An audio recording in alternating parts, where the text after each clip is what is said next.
Welcome to this edition of Business Supes, where we talk to successful business owners, learn a little bit about them, their business, and of course, their business superpower.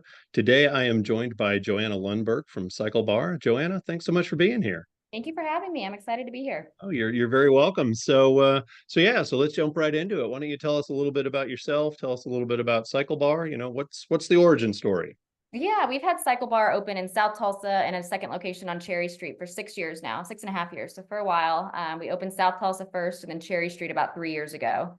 It's a franchise boutique fitness studio. It's indoor cycling, and it's all based on rhythm riding. So you're riding to the beat of music. So it's a kind of full immersive experience in there, connecting to the instructor and the coaching and the music and then the choreography that we sprinkle in as well throughout the class. So yeah, it's been fun to bring that to Tulsa. Very cool. So what made you decide that you wanted to own a cycle bar?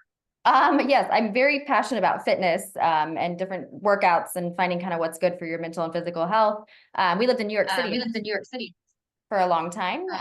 So we were in the city. I used to do Soul Cycle there quite a bit. And so that was a very similar model to what Cycle Bar was franchised after. And so when I moved to Tulsa, I was kind of looking for opportunities of things that might come to this market soon or be popular here. And as Tulsa began to boom and is growing, I was trying to find kind of businesses that would be fitting to that demographic. So we found CycleBar and bought the franchise rights, and here we are. So what were some of the benefits of going with a franchise, say, versus just spinning something like this up on your own? I go through that a lot. I actually wrote a business model to do my own thing, and I felt like it was just better to have the resources since I'd never really had a side business before or a business that I was running on my own. They give you full support in marketing and operations, just kind of following a playbook, which has been nice. And then you can kind of put your own local flair and touch on that with your community and your ridership base and customize that from there. So yeah, it's been really helpful to have them as a resource and also just more of the brand awareness, I think, that comes with the franchise as well.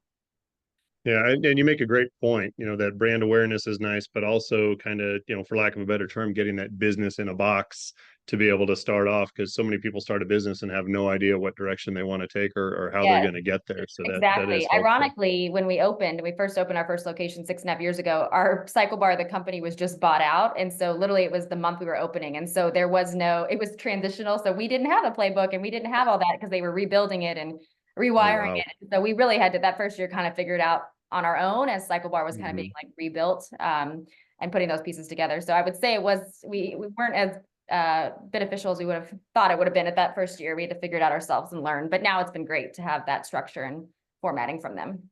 What's your daily involvement in Cycle Bar?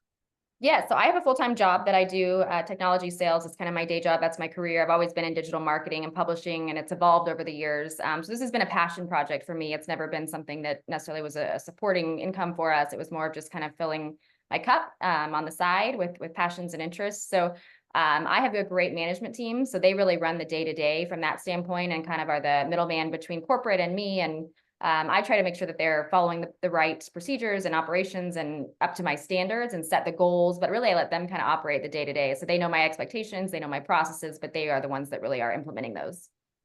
Okay. And that's fantastic. And that really is, in most cases, the dream of a business owner is to be able to get it up and running and then have somebody else running it with just periodic check-ins. So as I talk to people these days, some of the challenges that they run into is finding good help. Mhm. So what would you say has been your secret to finding folks who have been able to step in and meet your expectations and actually do what they're supposed to do? It's very challenging. When we first opened our first 2 years, I think we went through a cycle of management team and management members to find kind of the right fit and also who would play into my weaknesses and their strengths. So what we found really worked the best was finding people that were passionate about our business. So usually they were a client or a rider and a very passionate one at that and very avid one that then would become a sales associate that then would show interest in wanting to become a manager and had that bandwidth and that opportunity for full-time hours. So it kind of, that's where we, I think, found our best people was the people that were already kind of invested in our brand and our business, and then just kind of promoting them along the way or seeing that talent, those skill sets, and not having an eye for that, and then giving them that opportunity.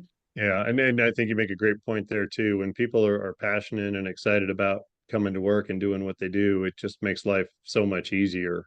Yes, So exactly. Yeah. When we've tried to find kind of random management people or hiring posts, we get a lot of people that don't even really know what CycleBar is. And I've kind of learned over time that you want those people that really love the product. So I would assume then that you have got a very specific ideal customer demographic that you're working toward. You mentioned marketing. What are some of the marketing successful marketing tactics that you're using right now to continue to grow CycleBar? yeah, so we do a lot on social media, boosted posts, social media giveaways with community partners, just kind of trying to find our audience on social media with specific targeting. So that's been helpful. We also do a lot of grassroots. So we try to find local partnerships around town with like-minded demographics to where we'll go to each other's events and support with pop-up tables, or we'll do shares and promotions on social media. We'll do a giveaway together. That's been really helpful, and really just getting involved in the community. If there's races going on around town, or events downtown, that we have a booth or a table or a tent there, or cheer station, something along those lines, that's going to give us a presence of just brand awareness. We've done some lead gen programs in the past, like Facebook forums and things along those lines, but we've noticed those leads kind of come in 50-50 as to they're actually going to qualified lead, I would say. But yeah, for the most part, I would say grassroots and partnerships in the community have been the biggest thing for us, and word of mouth too.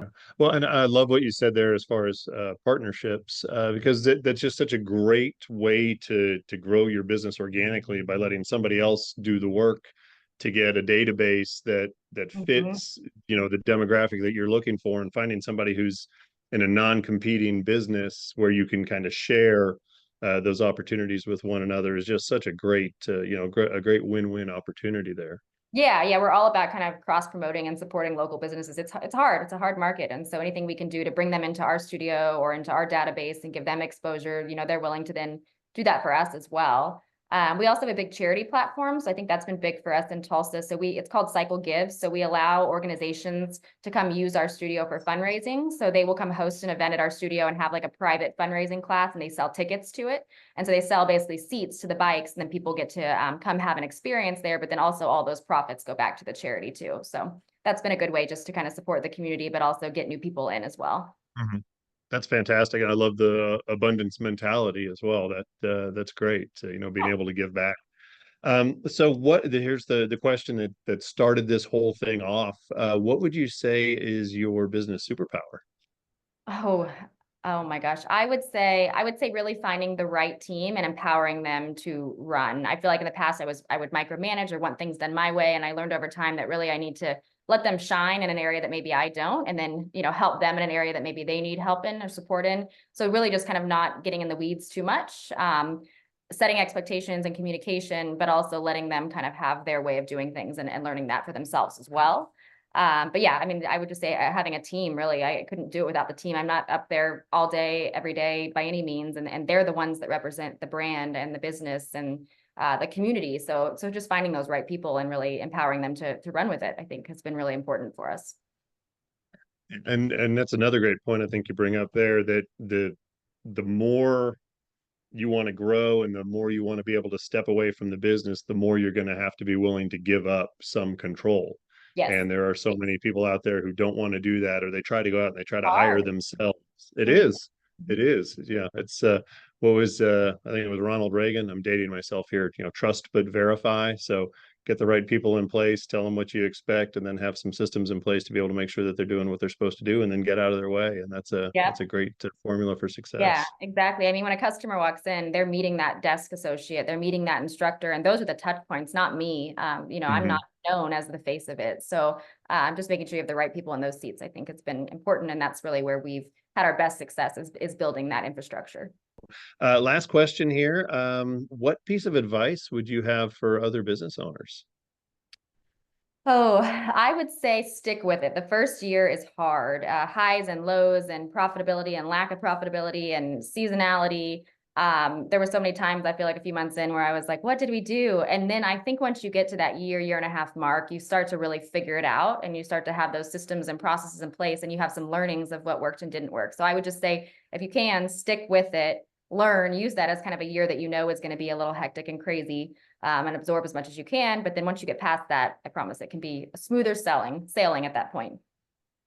So yeah, that's some fantastic advice, Joanna. Thanks so much for taking some time to hang out with us today and share your business superpower. Of We've enjoyed it. course. Thanks for having me, and I'm happy to share and come in and take a ride anytime. All right, great. Thank you so much. Thank you.